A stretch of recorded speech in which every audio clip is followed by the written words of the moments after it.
நாம இன்னைக்கு ஒரு ஹெல்தியான வீட் பனானா கேக் எப்படி பண்ணலாம் அப்படின்னு பார்க்கலாம். இப்போ வீட் பனானா கேக்னா ரொம்ப ஹெல்தியானது மட்டும் இல்லை, ரொம்ப ஈஸியானதும். நமக்கு அதில் சுகரே சேர்க்கறது இல்லை, ஆயில் இல்லை, என்ன வெஜிடேரியன்காரங்களுக்கு ஈஸியாக இருக்கிறதுக்காக எக்கு கூட எடுக்காம பண்ணுறேன்னா ரொம்ப ஈஸியாக அதை எப்படி பண்ணலாம்னு பார்க்கலாம். அதுக்காக நான் இப்போ இங்கே 1 கப் கோதுமை மாவு எடுத்துருக்கிறேன். உங்களுக்கு அது எந்த பிராண்ட் வேணும்னாலும் எடுக்கலாம். இப்போ 2 பனானா எடுத்துருக்கிறேன். இது ரோபஸ்டா பழம் எடுத்துருக்கேன். ரோபஸ்டா நம்ம ஊரில் எல்லாம் கிடைக்கிற அந்த க்ரீன் கலர் ஸ்கின்னோடு இருக்கிற அந்த பனானா தான் 2 எடுத்துருக்கிறேன் நான். அது நல்ல பழுத்த பனானாவாக எடுக்கணும், நீங்கள் பச்சையாக எடுக்கக்கூடாது. இப்போ இந்த கோதுமை மாவு நான் 1 கப்பு, என்னோட 1 கப்பு 250 ml கப்பு, அதாவது நீங்கள் 1 kg மாவு வாங்கியாச்சுன்னா அதை 4 பங்கு வச்சு ஒரு பாகம் 1/4 கிலோ எடுக்கலாம். இப்போ baking powder 1 teaspoon baking powder எடுக்கிறேன். ஒரு 1/4 டீஸ்பூன் சோடா பொடியும் எடுத்து நம்ம இந்த கோதுமை மாவில் மிக்ஸ் பண்ணலாம். அது நீங்கள் ஸ்பூன் வச்சு மிக்ஸ் பண்ணுறதை விட அது ஒன்று நீங்கள் நெட்டில் ஒன்று சலிச்செடுத்தால் நல்லாயிருக்கும். அப்போ தான் நல்ல சாஃப்டாக வரும் கேக்கு. அதனால் நான் இப்போ சலிச்செடுத்தேன். ஒரு 3 டைம்ஸ் நீங்கள் அதை ஒன்று சலிச்செடுத்தால் கரெக்டாக இருக்கும் உங்களுக்கு. இதுக்கு முன்னாலேயும் நமக்கு வீட் கேக் பண்ணி காமிச்சிருந்தேன். அது பண்ணாதவங்க பாருங்கள், டிஸ்கிரிப்ஷன் பாக்ஸில் அதோட லிங்க் இருக்குது. நமக்கு இனி தேவை, நான் சுகருக்கு பகராக வெல்லம் எடுக்கிறேன். வெல்லம் இது 1 பீஸு 100 கிராம்ஸ். நான் 150 கிராம்ஸ் எடுக்கிறேன். நம்ம 1 கப் கோதுமை மாவுக்கு 150 கிராம்ஸு வெல்லம் கரெக்டாக இருக்கும். இப்போ உங்களுக்கு ஸ்வீட் தேவையில்லாதையும் அப்படின்னா நீங்கள் 1 பீஸ் எடுத்து 100 கிராம்ஸ் எடுத்தாலே போதும். ஆனால் 150 கரெக்டாக இருக்கும் அதுக்கு. நான் இப்போ அந்த 150 கிராம்ஸு வெல்லத்தில் ஒரு 1/2 கப் தண்ணி ஊற்றி மெல்ட் பண்ணி அரிச்சு எடுத்துருக்குறேன் நான் இங்கே. அது ஹீட்டாக இல்லை, அது கூலாக தான் இருக்குது. அடுத்து இந்த 1/2 கப் வெல்லம் சிரப்பும் இந்த 2 பனானாவும் போட்டு நமக்கு மிக்சியில் போட்டு அதை ஒன்றும் அரைச்செடுக்கலாம். அப்போ அதில் கொஞ்சோண்டு சால்ட்டு போடுறேன், ஒரு பிஞ்ச் சால்ட்டு போடும்போது கவனிக்கணும், உங்கள் வெல்லத்தில் சால்ட்டு இருக்கும் சில வெல்லத்தில். ஆனால் என்னோட வெல்லத்தில் இப்போ சால்ட்டு இல்லை, நான் ஒரு பிஞ்ச் எடுத்துருக்குறேன். அது வெல்லத்தில் மட்டும் இல்லை, பனானாயிலும் நேச்சுரலாகவே கொஞ்சம் சால்ட் இருக்கும். அதனால் அதெல்லாம் பார்த்து நீங்கள் கொஞ்சமாகவே எடுத்துடுங்க சால்ட்டு. இப்போ நான் எல்லாம் மிக்சியில் அரைச்சி எடுத்துகிட்டு வந்துருக்குறேன். இதில் ஒரு 1/2 டீஸ்பூன் முதல் ஒரு 1 டீஸ்பூன் வரை நீங்கள் வேனிலா எசன்ஸ் ஊற்றலாம். 1/2 to 1 டீஸ்பூன். வேனிலா எசன்ஸ் இல்லாதவங்க ஏலக்காய் பொடி கூட போடலாம். ஆனால் கேக்கோட ஃப்ளேவர் வரணும்னா நமக்கு வேனிலா எசன்ஸ் போட்டால் தான் அது நல்லா ஃப்ளேவராக வரும்.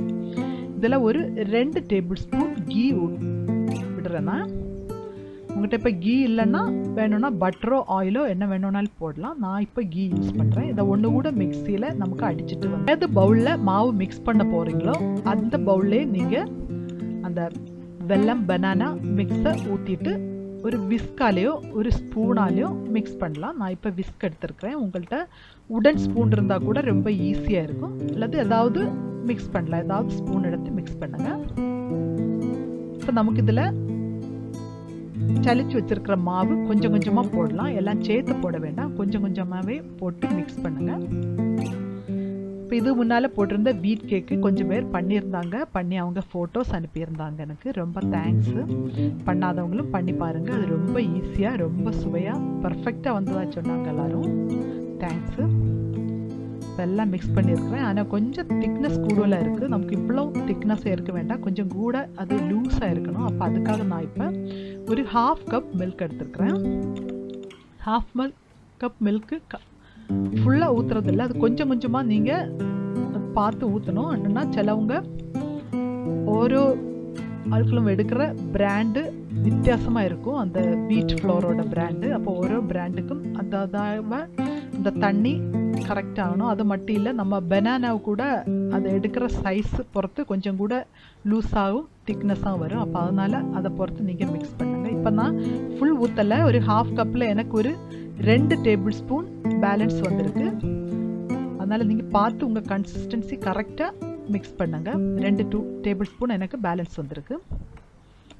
இது நல்ல திக்காவும் இல்லை நல்ல தின்னாவும் இல்லை, அப்படி கரெக்ட் கன்சிஸ்டன்சியில் எடுங்க. இதில் நான் கொஞ்சம் நட்ஸ் ஆட் பண்ணுறேன், ரைஸ்னும் கேஷ்யூ நட்டும். உங்களுக்கு இது விருப்பம்னா ஆட் பண்ணுங்க, அல்லது மேலே கொஞ்சம் டெக்கரேட் பண்ணுறதுக்கு மட்டும் எடுத்தாலே போதும். இப்போ நமக்கு இந்த கேக் டின் எடுத்துருக்குறேன்னா, நீங்கள் அவனில் வைக்கிறதா இருந்தால் கிளாஸ்லேயோ அல்லது இது மாதிரி ஒரு கேக் டின்னை எடுத்தால் போதும். அலுமினியத்துலேயோ, நீங்கள் ஸ்டவ்வில் வைக்கிறதா இருந்தால் ஸ்டீல் கூட எடுக்கலாம். இப்போ நான் அதில் கொஞ்சம் ஆயில் ப்ரஷ் பண்ணிவிட்டு ஒரு பட்டர் பேப்பர் போட்டிருக்கேன். ஆயில் ப்ரஷ் பண்ணி பட்டர் பேப்பர் போட்டால் தான் அது நல்லா ஸ்டிக்கியாக இருக்கும், அதனால தான் போட்டிருக்கேன். நான் பட்டர் பேப்பர் எப்படி பண்ணணும் அப்படின்னு நான் உங்களுக்கு எப்பவுமே காமிக்கிறேன். இப்போ இதில் நமக்கு மிக்ஸ் பண்ண பேட்டர் ஊற்றிட்டு கொஞ்சம் அதை ஷேக் பண்ணி தட்டி விடணும். அப்போ தான் ஏர் பபிள்ஸ் ஏதாவது இருந்தால் அது கரெக்டாக வரும். இப்போ இதுக்கு மேலே நமக்கு கொஞ்சம் டெக்கரேஷனுக்காக கொஞ்சம் கேஷ்யூ நட்டும் ரைஸினும் போட்டு கொஞ்சம் டெக்கரேட் பண்ணலாம். இப்போ நான் இப்போ இது பேனில் வைக்க போகிறேன். பேன் ப்ரீ ஹீட் பண்ணணும் நேரமே. நான் இங்கே கேக்கு மிக்ஸ் பண்ணும்போது அங்கே பேன் நான் ஸ்டவ்வில் வச்சு அது ஹீட் பண்ண வச்சுட்டு தான் இங்கே டெக்கரேட் பண்ண வந்தேன். நீங்கள் பேனில் ஓவனில் பண்ணுறவங்க 180 டிகிரி ப்ரீ ஹீட் பண்ண அவனில் 20 to 30 மினிட்ஸ் வரை வைக்கலாம். இப்போ என்னோட பேன் ஹீட்டாக இருக்குது. நீங்கள் பேன் எடுக்கும்போது கரெக்டாக எடுங்க, அந்த லிட்டு கரெக்டாக ஃபிட் ஆகிற மாதிரி எடுங்க. அந்த பேனுக்கு உள்ளால நமக்கு இப்போ ஏதாவது ஒரு ஸ்டாண்டு, அதாவது தண்ணியோ சால்ட்டோ மணலோ இடுறதில்ல, ஏதாவது ஒரு ஸ்டாண்ட் இல்லைன்னா நீங்கள் ஒரு சின்ன பாத்திரம் அடப்பு ஏதாவது போட்டாலே போதும். போட்டுட்டு நமக்கு கேக் பேட்டர் உள்ளால வைக்கணும். அப்போ அது கவனமாக இருங்க. இப்போ நமக்கு நல்ல ஹீட்டான பேனுக்கு உள்ளால தான் வைக்கணும், ஹீட் ஆகாமல் வைக்கக்கூடாது, கேக் வராது. இதுக்கு முன்னால் நான் பண்ண கேக்லேயும் பேனில் எப்படி பண்ணணும் அப்படின்னு உங்கள்கிட்ட காமிச்சிருந்தேன். இது மாதிரி பாத்திரங்கள் இல்லைன்னா குக்கரில் கூட வைக்கலாம். குக்கரில் நீங்கள் அந்த மேலே உள்ள வெயிட் வைக்க வேண்டாம், வேறு எல்லாம் வாஷர் எல்லாம் வைக்கணும். இந்த ரப்பர் எல்லாம் வச்சுடுங்க, வெயிட் மட்டும் வைக்காமல் இது மாதிரி சேம் ப்ராசஸ் பண்ணலாம். குக்கர் சொல்கிறது, குக்கர் எல்லா வீட்லேயும் இருக்கும், அந்த அவர் லிட்டு கரெக்டாக இருக்கும், குக்கரோட மூடி கரெக்டாக இருக்கும், அதனால தான் சொல்கிறேன். இப்போ நீங்கள் வைக்கும்போது அந்த டின் சைடில் டச் பண்ணாமல் இருக்கணும். பேனில் டச் பண்ணியாச்சுன்னா ஓவர் ஹீட் ஆகும், அதனால தான். பேட்டரி வச்ச பிறகு நீங்கள் ஃப்ளேம் நல்லா குறைச்சி நல்லா சிம்மில் வைங்க. ரொம்ப சிம்மை விட லோ ஃப்ளேமில் வைங்க. வச்சுட்டு ஒரு 30 to 40 மினிட்ஸ் ஆகும்போது கரெக்டாக உங்களுக்கு கேக்கு குக்காகி கிடைக்கும். அதுக்கு இடையில திறந்து பார்க்க வேண்டாம், ஒரு 30 மினிட்ஸ் ஆகும்போது மட்டும் திறந்து பார்த்தா போதும். இப்போ நமக்கு பட்டர் பேப்பர் எப்படி பண்ணலாம் அப்படின்னு பார்க்கலாம். அதுக்காக 2 A4 size paper, A4 sheet எல்லாருக்கும் தெரியுமே, அந்த A4 ஷீட்டும் 1 டேபிள் ஸ்பூன் ஆயில், ஏதாவது ஆயில் இருந்தாலே போதும், நமக்கு பட்டர் பேப்பர் ரெடி பண்ணிடலாம். இப்போ 2 பேப்பரும் ஒன்றா நான் அந்த நம்ம கட்டிங் போர்டில் வச்சுருக்கேன். வச்சுட்டு கொஞ்சம் ஆயில் எடுத்து கம்ப்ளீட்டாக ப்ரஷ் பண்ணுறேன். எல்லா இடமும் நமக்கு ப்ரஷ் பண்ணலாம். நீங்கள் எங்கள் சேனல் சப்ஸ்கிரைப் பண்ணாதவங்க சப்ஸ்கிரைப் பண்ணுங்கள். சப்ஸ்கிரைப் பண்ணும்போது ஓரத்தில் இருக்கிற பெல் பட்டன் கூட கிளிக் பண்ண மறக்காதீங்க. அதில் ஆல் சொல்கிற ஆப்ஷன் வரும், பெல் பட்டன் கிளிக் பண்ணும்போது அது கூட ஒன்று கிளிக் பண்ணியாச்சுன்னா எங்கள் நோட்டிஃபிகேஷன்ஸ் உங்களுக்கு கரெக்டாக கிடைக்கும், மிஸ் ஆகாமல். அதனால் தயவுசெய்து எல்லோரும் ஆல்ன்னு சொல்கிற ஆப்ஷன் கூட ஒன்று கிளிக் பண்ணால் நல்லாயிருக்கும். இப்போ நமக்கு மேலே எல்லாம் ஸ்ப்ரெட் பண்ணிட்டேன். அடுத்து திருப்பி பார்த்தாச்சுன்னா எல்லாரும் உள்ளாலேயும் அது அந்த ஆயில் எல்லா இடம் நமக்கு வந்திருக்கும். பாருங்கள், காட்டுறேன், பார்த்தீங்களா? ஒரு சைடு தான் நமக்கு பண்ணோம், ஆனால் அது எல்லா சைடும் பிடிச்சிருக்கு. லாஸ்ட்டு பேப்பரில் உள்ள அந்த பேக் சைடு மட்டும்தான் கொஞ்சோண்டு இருக்கணும். அப்போ அதில் மட்டும் லைட்டாக ஒன்று ஸ்ப்ரெட் பண்ணி விட்டால் போதும். ஃபஸ்ட்டில் பண்ண மாதிரி நிறைய பண்ண வேண்டிய தேவையில்லை, லைட்டாக ஸ்ப்ரெட் பண்ணி விட்டால் போதும். இப்போ நமக்கு அந்த 4 சைட்ஸ்லேயும் ஆயில் நமக்கு வந்திருக்கு, ஸ்ப்ரெட் ஆகி வந்திருக்கு. இது நமக்கு இந்த எக்ஸஸான ஆயிலை ஒரு ஒயிட் க்ளாத் வச்சு நல்லா தொடச்சி எடுத்துடுங்க. நமக்கு தொடச்சி எடுத்த பிறகு அது கம்ப்ளீட்டாக க்ளீன் பண்ண பிறகு அதை ரோல் பண்ணி நமக்கு ஸ்டோர் பண்ணி வைக்கலாம்.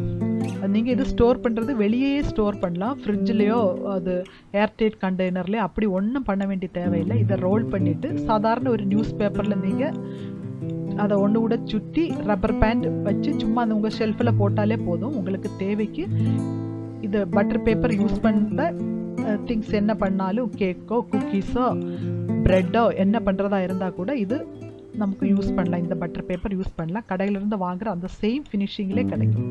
இப்போ 30 மினிட்ஸ் ஆயிருக்கு. நான் கேக்கு ஓப்பன் பண்ணி பார்க்குறேன். அது மேலே உப்பி வந்திருக்கு. கத்தியால் ஒன்று ஷார்ப்பான நைஃபோ குச்சியோ எடுத்து ஒன்று நமக்கு குத்தி பார்க்கலாம். லைட்டாக எனக்கு கத்தியில் அது ஒட்டி வந்திருக்கு. அதாவது அது குக் ஆகலைன்னு வந்து அப்போ நான் ஒரு 5 மினிட்ஸ் கூட வச்சுருந்தேன். வச்சுட்டு இப்போ 5 மினிட்ஸ் கழித்து நான் எடுத்துருக்கிறேன். கரெக்டாக குக் ஆகிருக்கு. அது கூலான பிறகு நீங்கள் அது தட்டி எடுக்கணும். அப்போ சைடில் ஓரத்தில் கத்தியால் கொஞ்சம் அது ஒன்று இலக்கி அதை விட்டுட்டு ஒன்று தட்டி எடுக்கலாம். நமக்கு ஒன்றுமே ஒட்டலை. நமக்கு நல்ல நம்ம இப்போ பண்ண பட்டர் பேப்பர் தான் நான் போட்டிருக்கேன். அதனால நல்ல க்ளீனாக வந்திருக்கு. நல்ல சாஃப்டாக இருக்குது கேக்கு. கேக்கு ரொம்ப சாஃப்டாக, ரொம்ப நல்ல ஃப்ளேவர். அந்த கேக்கோட பனானாவோட நல்ல ஃப்ளேவர் கம்ப்ளீட்டாக இருக்குது. நல்லா இருக்குது. இந்த இடம் ஃபுல்லாகவே நல்ல ஃப்ளேவராக வருது. நல்ல ஹெல்த்தியான டேஸ்டான நல்ல கேக் வந்திருக்கு. உங்களுக்கு இதில் நான் இப்போ சுகர் எடுக்கலை, மைதா எடுக்கலை. அதனால் எல்லோரும் இது சாப்பிடலாம். பிள்ளைங்க கூட நீங்கள் பிரேக்ஃபாஸ்ட்டாகவோ டின்னராக கூட யூஸ் பண்ணலாம். பயப்படாமல் பிள்ளைங்களுக்கு எல்லாம் கொடுக்கலாம். நமக்கு இது ஹெல்த்தியான கேக்கு. எக் யூஸ் பண்ணாதவங்க கூட இது ஈஸியாக பண்ணி எடுக்கலாம். பேன்லேயே நீங்கள் பண்ணலாம். இது ரொம்ப ஈஸியாக ரொம்ப டேஸ்டான கேக்கு நான் பண்ணி காட்டியிருக்கிறேன். இப்போ நமக்கு இது கட் பண்ணி பார்க்கலாம். நல்ல சாஃப்டாக இருக்குது. நீங்கள் எல்லோரும் இது ட்ரை பண்ணணும். ஷேர் பண்ணுங்கள், நீங்கள் லைக் பண்ணுங்கள், சப்ஸ்கிரைப் பண்ணுங்கள்.